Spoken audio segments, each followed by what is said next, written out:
welcome back to the Citizen Channel. We're all staying safe and well, and it's a part 3, yeah. So you've not watched part 1 and 2, get back and watch those, and then come back to this if you can. It's Paul Moulden, the kids of '86. Have a look at the FA Youth Cup winning team and their time at City and what they did and what happened. And obviously, Mr. Moulden had a reputation for scoring goals. He certainly did that in his time at City. Back in part 2, we looked at his first team appearances. That sort of were growing. He'd actually won the FA Youth Cup with us, as we know, but another bad injury had curtailed his first team chances and even led to transfer requests from Paul as well. So that was part 2. In part 3, yes, we'll go from a top scorer in a promotion-winning season to being surplus to requirements. It's a hard life, isn't it, for a footballer? Please, if you are new to the channel, push that subscribe button, push the bell notifications. Everything's City, of course, past, present, and forever. Great to have you on board. Spread the word if you can. And if you like Paul Moulden, you love Paul Moulden, or you don't like Paul Moulden, or whatever, or you just like my little efforts, and give us a like, guys, a little thumbs up. It'd be much appreciated. And please share your memories, anything you remember about Paul Moulden himself. Remarkably, Paul's first appearance in the Barclays Division 2 came on the 8th of March 1988 when he came off the bench in a 2-1 win at Bramhall Lane against Sheffield United. He came off the bench in the 78th minute. He missed out on the 4-0 FA Cup quarter-final defeat to Liverpool. There was an 81st minute substitute in a 3-1 league defeat to Barnsley on the 26th of March and a 75th minute substitute against Huddersfield on the 2nd of April. He was back on the score sheet though for the reserves on the 13th of April, but in a 2-1 reverse at Coventry City. But 3 days later, 16th of April for the reserves, he was a star man. As City demolished United reserves 6-1 at Main Road, the highest City winning margin ever in a reserve derby game. City put a strong team out that day, as they sometimes did, against United. Also included Seagraves, Hinchcliffe, Redmond, Taggart, Simpson, McNabb. Paul scored his hat-trick all in the second half. On the 21st of April, he was a star man again for the second team in a 1-1 draw at Bradford City, with Moulden getting City's goals with a great strike. Moulden has started 2 league games and made 4 sub-appearances with no goals, but at least he managed a goal in the FA Cup from 1 full appearance and 2 a substitute. City and Paul will have a much better 88-89 campaign, but despite finishing the season as top scorer and helping City get promoted, it will sadly be his last. On to that season. Paul had more competition up front with new arrivals, including the likes of Nigel Gleghorn, John Dean, Wayne Biggins, but still a City player hoping to prove his worth. He went on the pre-season tour to Scandinavia, managing to notch a couple of goals in 5 games before returning to the UK and getting one against Carlisle in a friendly match in a 4-1 win. It was a stuttering City start to the Barclays League Division 2 season, and it was game 4 before Moulder's got his first start in a commendable 1-1 draw at Leeds on September the 10th. He had, though, on September the 6th, scored for the reserves against the old enemy United. On his second start, he was on the score sheet with a thunder shot in a 2-1 win over Brighton, our first win of the season at Main Road. Attendance that day, 16,033, which would be our lowest of the season. He followed this with another in a 3-1 win at the Bridge against Chelsea as City began to find some more form. Machin commented, Paul Moulden has been given this opportunity, has taken it with goals against Brighton and Chelsea. Strikers do live off goals, and I'm sure it would do his confidence the world of good. Let's not forget, he was still only 21 at this time. He was getting the game time in 23. After this Leeds outing, of the next 23 games, he started in 22 of them, so he couldn't complain about not getting game time, as City stayed in and around the top 4 in the division. Paul said on his starts, all I ever wanted was a chance to show what I can do, and now I've been given the opportunity. If I don't take it now, then that's nobody's fault but my own. He had previously put a transfer request, and he said, I wanted to move because it didn't look like I was going to get a place in the first team, but now I've been given a chance. I'm happy to stay at City. It is a great club. He got another goal in a 4-1 home win against Portsmouth that took City 4th in the table, and one more in a 6-3 win away at Plymouth on October the 12th in the second leg of a second round game in the Littlewoods Cup. I think it ended, that was 7-3 on aggregate. Yeah, we beat them 1-0 at home and 6-3 away.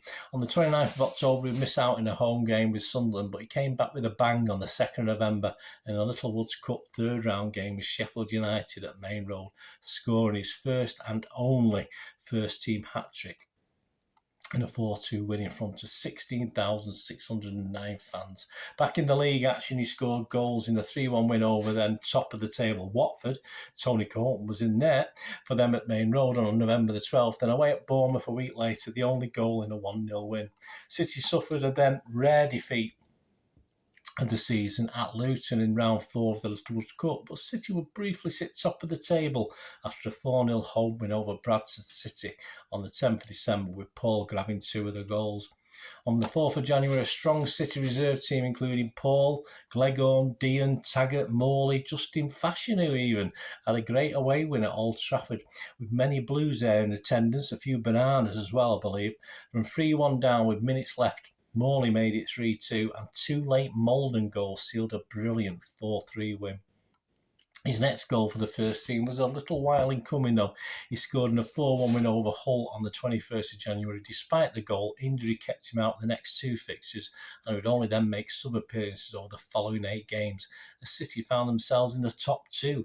He did, though, get a goal off the bench in a 1-1 home draw with West Bromwich Albion on March the 1st, a 76-minute substitute. He needed 3 bites of it, but eventually got it in the net, third time lucky.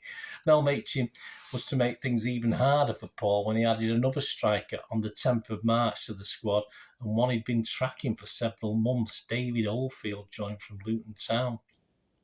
Paul was on the bench for the top of the table clash with Chelsea on the 18th of March at Main Road, though he replaced an injured Gleghorn at half-time. He couldn't do anything to stop a Chelsea win, which took them top, and that's where they stayed till the end of the season. But he bounced back in the next game away at Walsall, a 3-3 draw where he got 2 of City's goals. A City edge closer to promotion all seemed done and dusted. It certainly did. At half-time on May the 6th, the City led Bournemouth 3-0, with another 2 from Paul, one from the edge of the box, the other a typical poacher goal a yard out after a free kick had been pushed onto the bar. Victory would guarantee promotion, but joy turned to despair as the Cherries came back to draw 3-3 with a 96th-minute equaliser from the spot. That draw, of course, left City with a point needed in the last game at Bradford City. No spoiler alert with this one. I think you know what happened there. He wasn't to score, of course, but with time running out on 86 minutes, he played a ball superbly, hooked it around down the channel to David White, who was racing down the wing. He crossed to Morley, and the rest is history, who equalised and put us back in the top division. 17 goals he got from 35 games in all competitions, a good return by anyone's standards, and he was City's top scorer despite injuries and strong competition for this striking role. Moulden had reached the end of his contract, though, at this stage, had been offered fairly derisory extensions over the last few months, which appeared that Mel Machin didn't quite fancy him enough to offer him a decent wage. So as a long-term prospect, his chances with Mel Machin seemed a bit iffy, to say the least, although he had called on him many times in this promotion-winning season, so it seemed a little bit odd. But we do know the next season Clive Allen came in as well, so perhaps Mel Machin knew something, what was going to happen a bit later on.